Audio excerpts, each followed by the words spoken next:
Hey guys, nama saya Tana dan selamat datang kepada channel saya. Jika anda suka apa yang anda dengar dan lihat, tolong saya dengan satu klik button subscribe. Ia sangat bermakna kepada saya. Hari ini kita akan buat review Volvo S60. Nah, Volvo S60 ini dilancarkan pada tahun lepas bulan Oktober dan saya pernah review kereta ini. Dan selepas setahun, ini adalah review yang agak menarik kerana saya berdapat review dalam bahasa Melayu dan juga saya nak tengok adakah kereta ini masih mantap untuk pasaran sekarang. Keputusannya agak menarik. Jom kita mula video ini.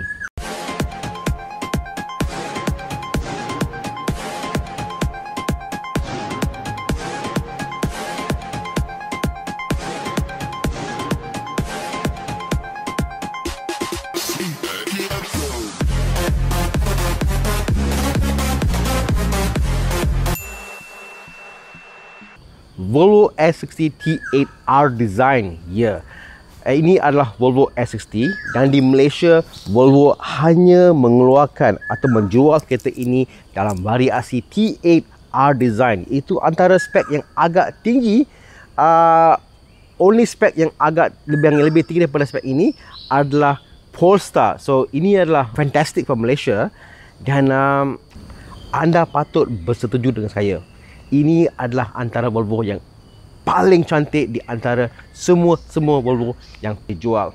Kebanyakan unsur itu datang daripada lampu dia. Lampu dia cukup magnificent, sangat-sangat lawa, dan juga grill dia dengan aksen aluminiumnya. So from the looks part, I can cakap it's very beautiful. Dan saya penggemar kereta-kereta Jerman. So saya suka gambar Jerman seperti BMW, Audi. I suka kereta Jerman sebab unsur design dia adalah sangat masculine. Kita nampak macam wow, this car is kuat sebab ada kereta yang nampak bulat. Bila bulat dia nampak macam tak begitu secure, tak begitu kuat. Dan ada kereta yang nampak macam lebih kotak-kotak sikit, ada garisan dia. Now, garisan itu membuat kita nampak kuat sebab kita tahu dalam fizik bila ada garisan-garisan begini, misalnya, garisan begini membuat sebuah objek lebih kuat. So, minda kita telah ditrainkan untuk tahu ini adalah kereta yang keras dan kuat. Dan I love the design sebab dia ada unsur-unsur Jerman. It's very rugged, very solid. And kalau anda ikuti garisan dia dari depan, ada garisan begini dan di situ. Now, yang garisan kat belakang tu membuat kereta ni more to a muscle car. Cuba bayangkan kalau saya cakap ini ada unsur-unsur Mustang, percaya tak? Yap. It's very sporty guys. Anda kena lihat secara sendiri, anda akan faham apa maksud saya di mana belakang ni. Nampak tak garisan tu? Yes, it's very sporty looking. Siapa yang mengatakan Volvo tak lawa, tak sporty, I boleh cabar mereka sebab kereta ni memang lawa. Jom kita lihat apakah saingan untuk kenderaan ini pada tahun 2020. Obviously kita ada BMW 3 Series, kita ada seperti C-Class, kita ada even Arteon. Banyak kenderaan yang telah dilancarkan pada tahun ini dan late last year yang boleh kata saingan kepada kenderaan ini. Volvo S60 T8R design ini berharga RM300,000. And maybe there's a discount, maybe $290, lebih kurang. Tetapi tiada kenderaan dalam pasaran sekarang, tiada, zero, yang boleh memberi option yang ada pada Volvo. Daripada panoramic roof dia, daripada seat dia, daripada macam things like lane collision warning, lane keep assist, pilot assist, semi autonomous driving.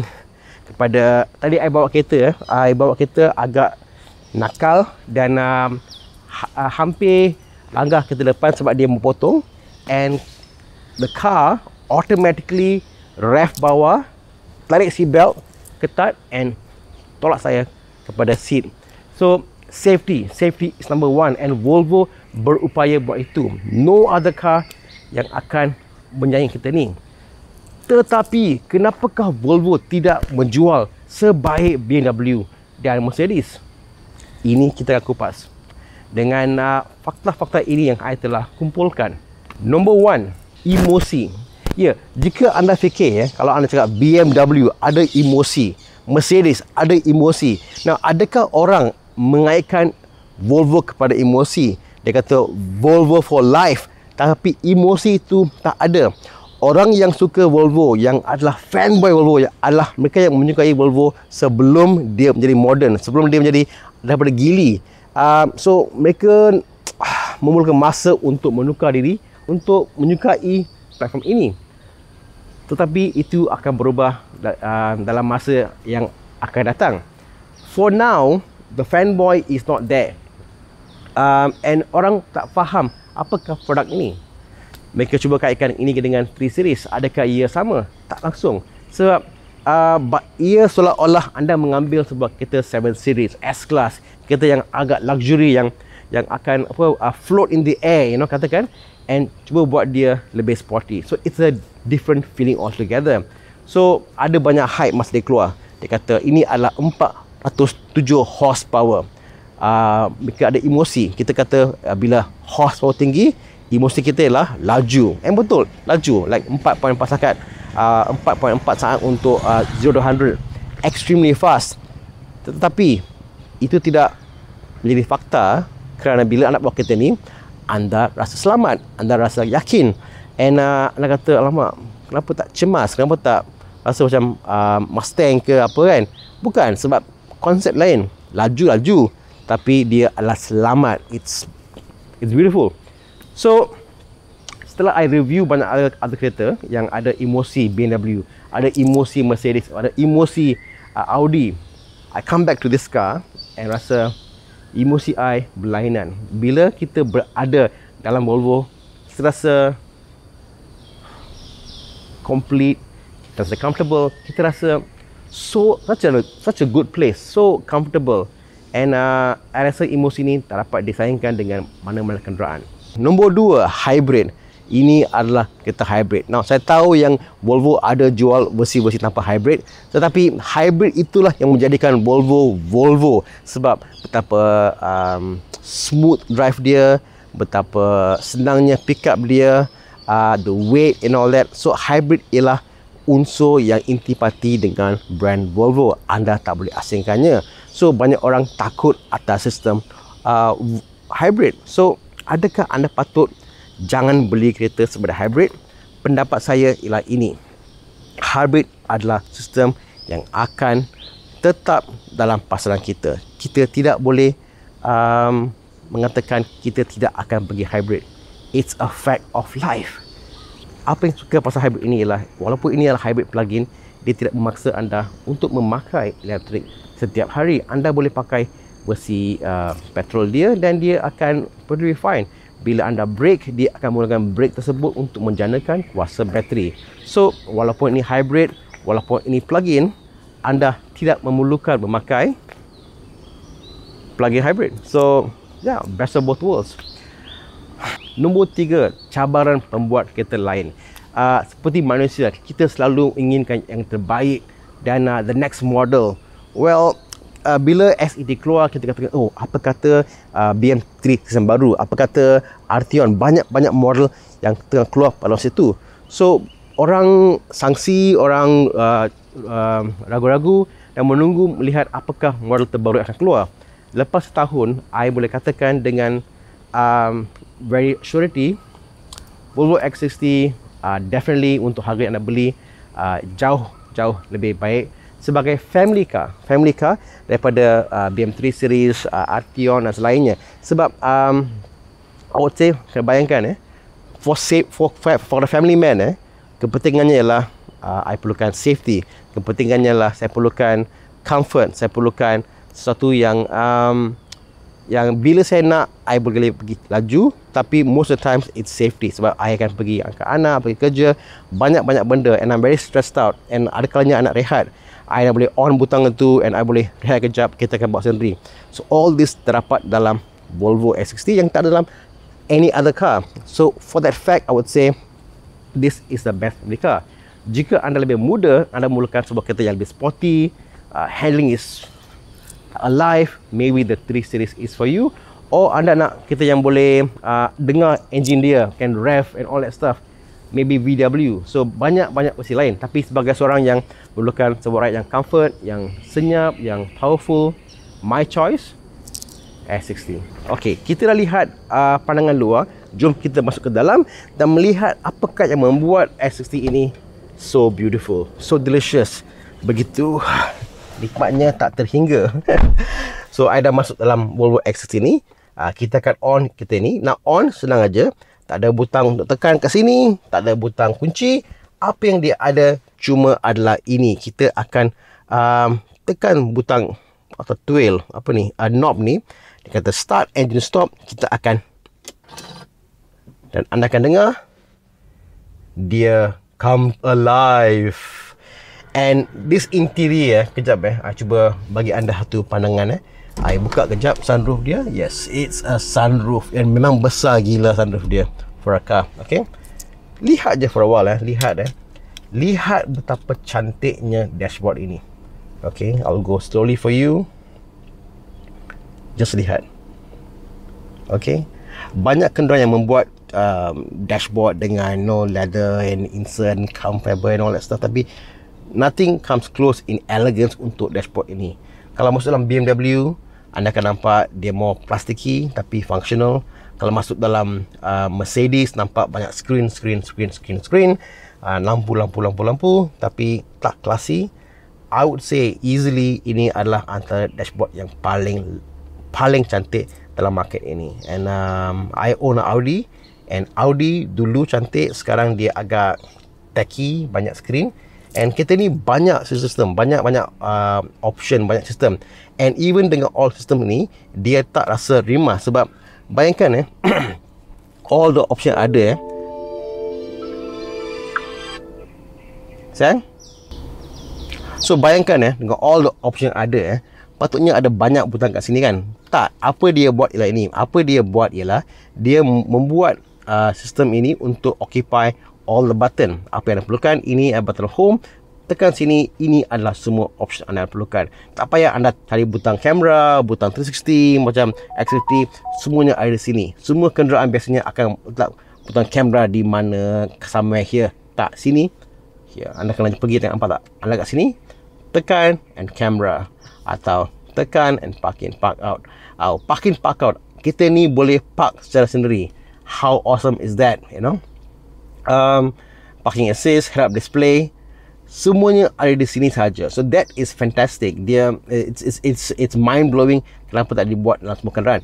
And ini juga kalau tak silap anda boleh tukar posisi ini. Nampak tak tu? Wow. Gila betapa senangnya pakai sistem ini. And of course Android Auto. Bila anda pasang Android Auto kepada kenderaan ni, kita ni tukar menjadi sebuah kereta yang sangat-sangat praktikal. Again, phone saya letak kat sini. Okay, bila I pasang phone saya misalnya, dia kata starting Android Auto, dan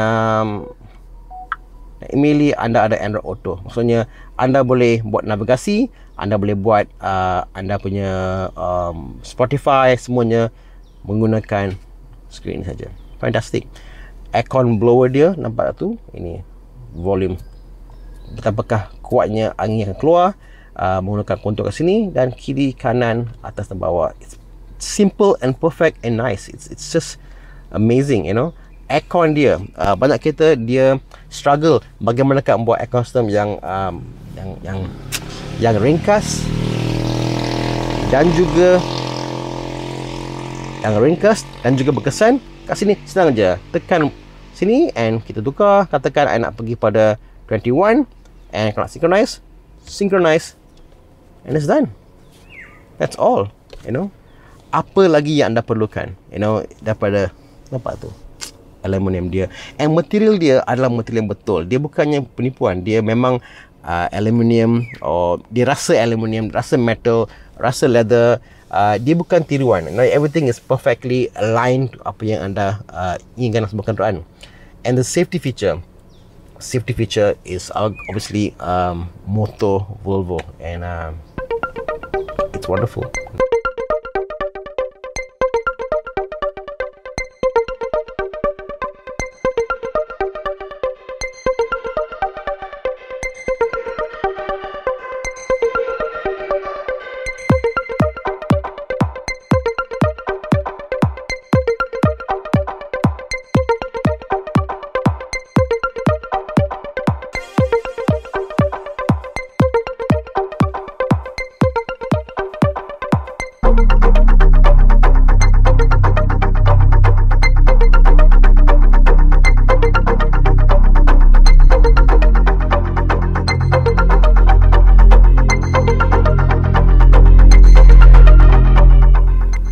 segmen ini adalah berkenaan butang-butang yang ada dan obviously compartment dekat Volvo S60. So ini adalah logo dia, Volvo, quite nice metal finish. Ini adalah art design, and ini adalah butang-butang dia. Di sebelah kiri kita ada pedal shift down, pedal shift up di sini. Di sini di sebelah kiri kita ada dua butang up and down ini. Nah, ini adalah butang untuk mengekalkan. Kalau cuba tekan tak boleh ya. Okey. Cuba tekan pergi pada D, boleh tak? Okey. Nampak tak sekarang I dah masuk D drive mode Kalau butang ni I tekan di sana nampak tak dia punya ada dua gambar kereta, dia jadi besar, lebih kecil. Ini adalah betapakah jarak yang anda nak kekal dengan kereta di depan sana. So interesting.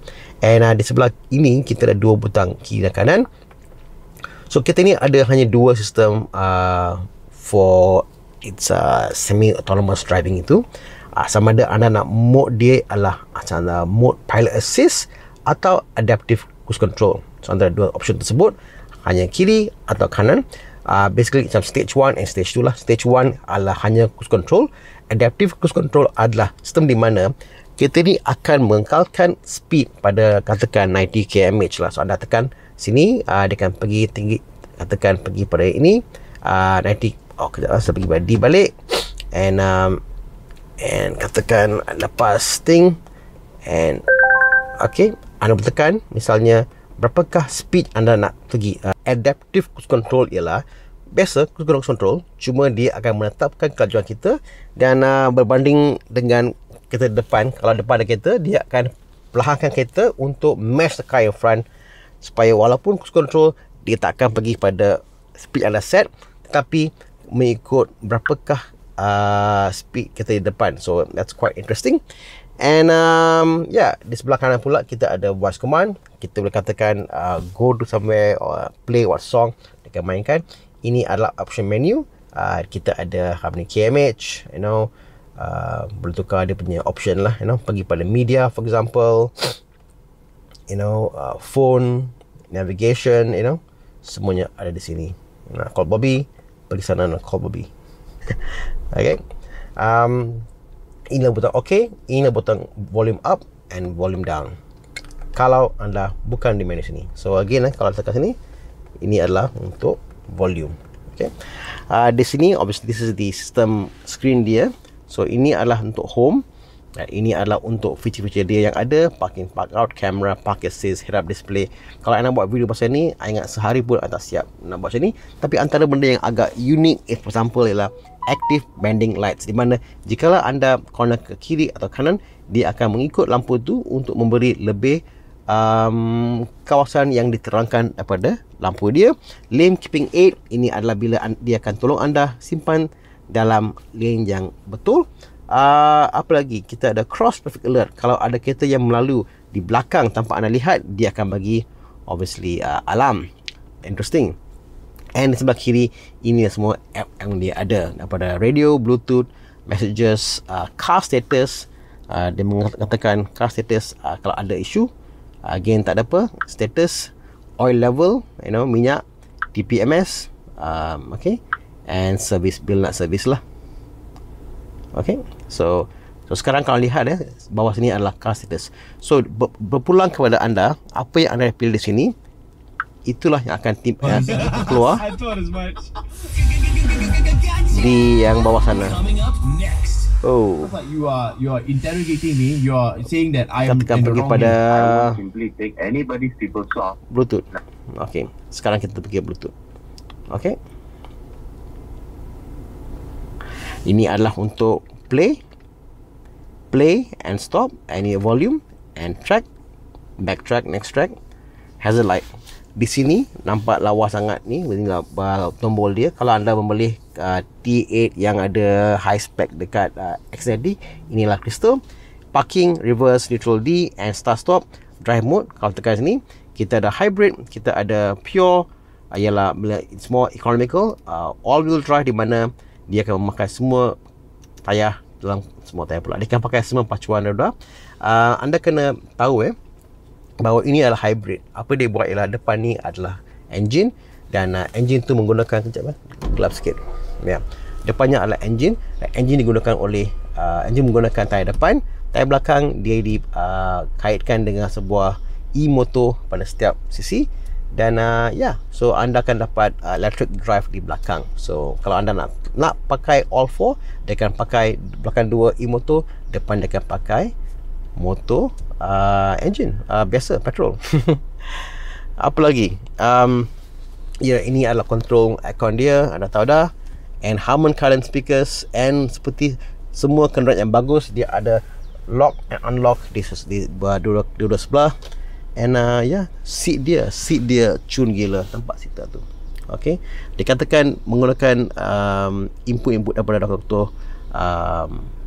Chiropractor, so anda dapat seat yang bagus untuk sokongan belakang anda. Ini adalah cup holder dia.